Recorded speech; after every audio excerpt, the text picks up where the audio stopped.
Hello friends, कैसे हैं आप सब। आई होप आप सब बहुत अच्छे होंगे। मैं करुणा स्वागत करती हूँ आपके अपने चैनल एजुकेट योरसेल्फ में। तो कल हमने क्या पढ़ा था, लास्ट 2-3 दिन से हम इनइक्वालिटी पढ़ रहे हैं रीजनिंग में। इनइक्वालिटी का हमने स्टेटमेंट से कंक्लूज़न निकालना सीखा, कैसे स्टेटमेंट से कंक्लूज़न को चेक किया जाता है, फिर उससे कैसे आंसर्स निकाले जाते हैं, फिर उसका आइदर और वाला केस पढ़ा था। और अब एक लास्ट केस बचा है, लास्ट टाइप बचा है कोडिंग डिकोडिंग का। ओके, तो आज हम ये कोडिंग वाला केस पढ़ेंगे। ओके, तो चलिए स्टार्ट करते हैं। उससे पहले आप लोग चैनल को सब्सक्राइब कर दो, लाइक कर दो, शेयर कर दो जब तक मैं लिख रही हूँ। ओके,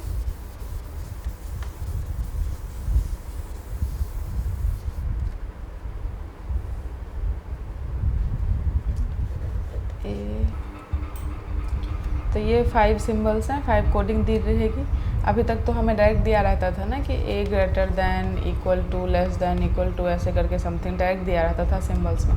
बट अब इस टाइप में अब क्या दिया रहेगा, ज़्यादा क्वेश्चन को लेंथी करना होगा, टाइम टेकिंग बनाना होगा, तो वो डायरेक्ट सिंबल्स ना दे के हमें इस फॉर्म में दे देगा, @ के फॉर्म में, कॉपीराइट हैश और ये डॉलर और स्टार के फॉर्म में, या किसी भी टाइप में दे देगा कि उसका पहले अब इससे कोडिंग निकालो, पहले से सिंबल्स निकालो इस कोडिंग से और तब देन इसको सॉल्व करो। ओके, तो जैसे ये दे दिया, मान लो a @ b, मतलब a is not greater than और इक्वल टू b, मतलब a ना ही b से बड़ा है और ना ही b से के बराबर है। मतलब क्या हुआ, a b से बड़ा भी नहीं है और a b के बराबर भी नहीं है। मतलब क्या कि a लेस देन b। इससे क्या हो गया, a is not greater then b, मतलब a b से बराबर नहीं है और a b के इक्वल भी नहीं है, मतलब a b से छोटा है। तो इसका मतलब हमने ये निकाल लिया। अब सेकंड क्या कह रहा है, a कॉपीराइट b, इसका मतलब कह रहा है कि a is not smaller than b, मतलब a b से छोटा नहीं है। छोटा नहीं है मतलब क्या कि a या तो बड़ा हो सकता है या बराबर हो सकता है, या तो ग्रेटर दैन हो सकता है या फिर इक्वल टू हो सकता है। a is not smaller than b, A B से छोटा नहीं है तो बड़ा हो सकता है या बराबर हो सकता है। ऐसे ही ए हैश बी, इसका मतलब कि A is neither greater than nor smaller to B, मतलब ना ही वो बड़ा है ना ही वो छोटा है, मतलब ए बी के क्या है, इक्वल है। इसका मतलब ये निकल गया। और ए डॉलर बी का क्या कह रहा है कि A is not smaller than nor equal to B, मतलब ना ही ए बी से छोटा है और ना ही इक्वल है, मतलब ए बी से बड़ा है, ए ग्रेटर दैन बी हो गया इसका मतलब। और लास्ट कह रहा है ए स्टार बी का मतलब A is not greater than B, मतलब वो ए बी से बड़ा नहीं है, मतलब या तो लेस देन है या फिर इक्वल टू है। तो A less than equal to B, ये हमने फाइंड आउट कर लिया। तो अब हम जहाँ पे जैसे कोई क्वेश्चन आएगा तो वहाँ पे @ के बदले ये लेस दैन पुट करेंगे, कॉपीराइट के बदले ग्रेटर दैन और इक्वल टू पुट करेंगे। तो ऐसे इतना स्पेस निकालो फिर उसको सॉल्व करो देख देखे, तो काफ़ी टाइम टेकिंग हो जाता है। इसलिए अब इसको देख के हम एक टेबल को ड्रॉ कर लेंगे, उससे हम इजीली कर लेंगे। तो चलिए वो करते हैं।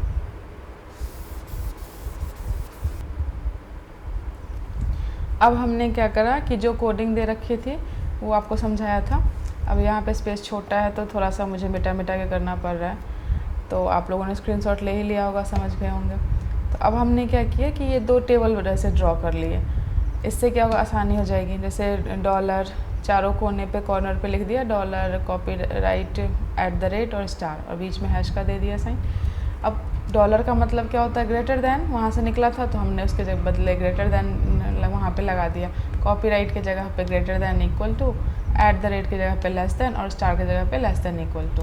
और जो हैश का मतलब हो रहा था इस यहाँ पे इक्वल टू, तो उसका इक्वल टू कर लिया। अब क्या होगा कि हमें आसानी होगी। अब जैसे ये क्वेश्चन है P*Q $R हैश S और फिर V, V @U @T*R। अब हम क्या करेंगे कि पहले अब इसके सिंबल्स जो दे रखे हैं स्टार के बदले, हैश के बदले, वो सब की कोडिंग कर लेंगे इससे। तो क्या हो जाता है, P** अब हमने यहाँ देखा, डायरेक्ट यहाँ देखा और उसी का वहाँ पे देखा कॉर्नर पे सबसे ऊपर, तो लेस दैन इक्वल टू है तो Q लिख दिया, अब डॉलर, डॉलर यहाँ देखा, डॉलर का बदला क्या है, ग्रेटर देन, तो ग्रेटर देन फटाक से लिख दिया। फिर आर, आर के बाद हैश, हैश का क्या है, इक्वल टू, फिर एस।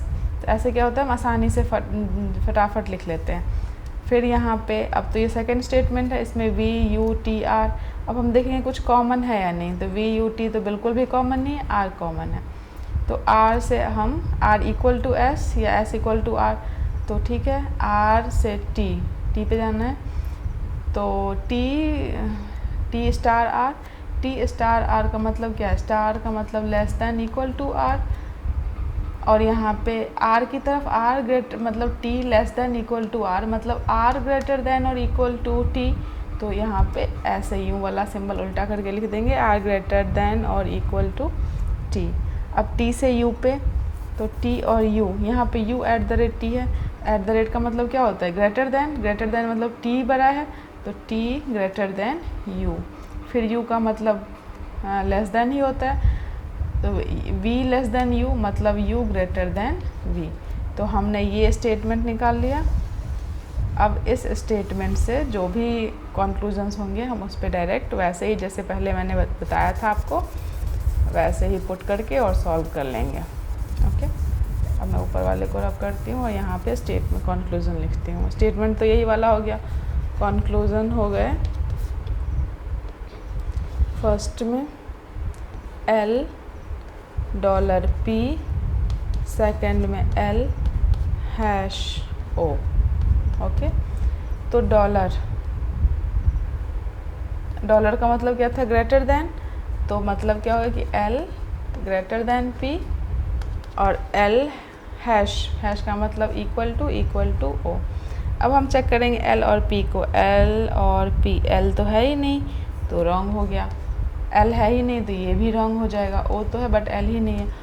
अब हम ये चेक करेंगे दोनों कंक्लूजन आपस में रॉन्ग हो गए, तो मैंने बोला था लास्ट वाले वीडियो में जब आइदर और वाला केस पढ़ाया था, तो कि अगर दोनों क्वेश्चन से रॉन्ग हो जाएंगे तो सबसे पहले हमें ये देखना है कि ये आइदर और वाले केस को फॉलो करते हैं या नहीं करते। तो उसमें रूल फर्स्ट क्या कह रहा था कि सब्जेक्ट और predicate should be same, subject और प्रेडिकेट सेम होना चाहिए। तो क्या यहाँ पे सब्जेक्ट और प्रेडिकेट सेम है, बिल्कुल भी सेम नहीं है, क्योंकि फर्स्ट में L और P है, यहाँ पे L और O है। L तो सेम है बट P तो सेम नहीं है, P और O डिफरेंट चीज़ है। तो ये क्या हो गया, रूल फर्स्ट फॉलो नहीं कर रहा है। जब फर्स्ट ही फॉलो नहीं कर रहा है, हमें आइदर और वाले केस बनाने के लिए तीनों रूल्स फॉलो करने चाहिए, इसमें फर्स्ट केस ही फॉलो नहीं कर रहा, तो सेकंड और थर्ड हम चेक क्यों करें। तो ये आइदर और वाला केस नहीं होगा, तो इसका आंसर क्या हो जाएगा, neither one follow nor two follows. Okay, neither one nor two follows. Okay, समझ में आया, तो ये इसका आंसर हो जाएगा। अब मैं सेकंड क्वेश्चन भी लेती हूँ, क्वेश्चंस यही रहेंगे। अब मैं ये छोटा सा वो टेबल बना देती हूँ कि वो भूल ना जाओ।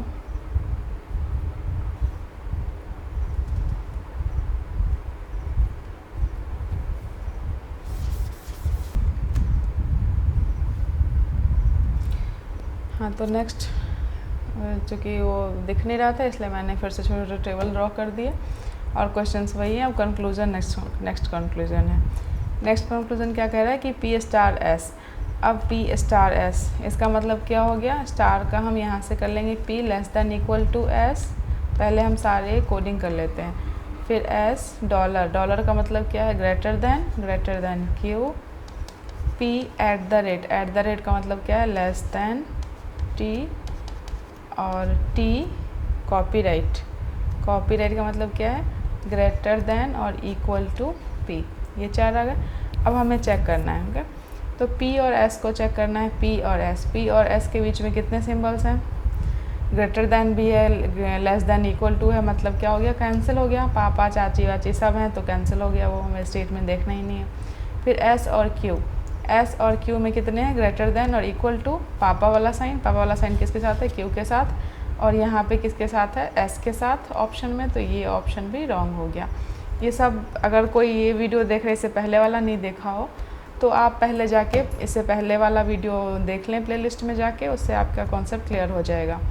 क्योंकि ये मैं लास्ट इसका टॉपिक पढ़ा रही हूँ इनइक्वालिटी का। ये सारे बेसिक कॉन्सेप्ट्स मैंने इससे पहले वाले वीडियोज़ में बताए हैं। ओके, तो पी और टी को ऑप्शन चेक करना है हमें। पी और टी के बीच में ये सारे तीनों सिंबल्स हैं, तो जाहिर सी बात है कि ये कैंसिल ही होगा, हमने बताया था। फिर टी और पी, इसमें भी सेम टी और पी या पी और टी के बीच में तीनों सिंबल्स हैं, 2 सिंबल्स हैं, तो कैंसिल हो जाएगा। अब हमें सब जब चारों कैंसिल हो गए, चारों रॉन्ग हो गए, तो हमें चेक करना है कि किसी का सब्जेक्ट प्रेडिकेट सेम तो नहीं है, आइदर और वाला केस तो नहीं है। तो आइदर और वाले केस के लिए 3 रूल्स वही हमें चेक करना होगा। तो देखो पी एस एस क्यू, ये फर्स्ट सेकंड तो रॉन्ग ही है क्योंकि ये तो किसी से है नहीं। अब थर्ड और फोर्थ पे आओ।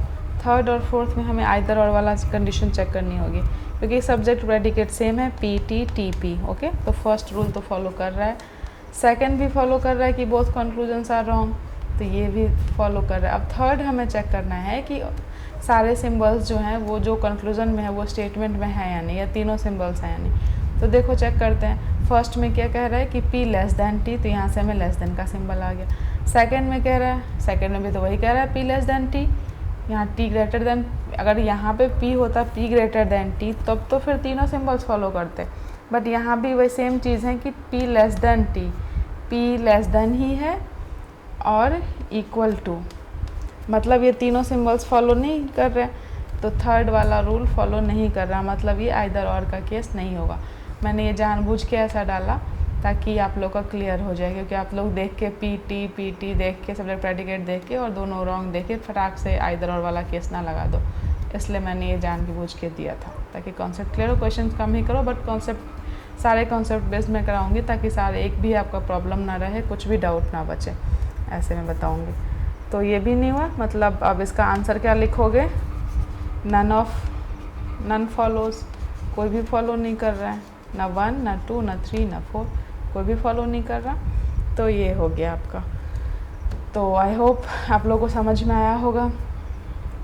मैंने हर एक कॉन्सेप्ट सब बड़े अच्छे से बताया है, सब हर एक सब पे बेस्ड क्वेश्चंस भी लिए हैं। अब तब भी आप लोगों को कोई डाउट है, कुछ भी अगर कोई प्रॉब्लम है, डाउट है, तो आप कमेंट सेक्शन में ज़रूर कमेंट करें, मैं आपके कमेंट्स को बताऊंगी। ओके, तो चलिए मिलते हैं नेक्स्ट वीडियो में, तब तक के लिए बाय बाय, थैंक यू।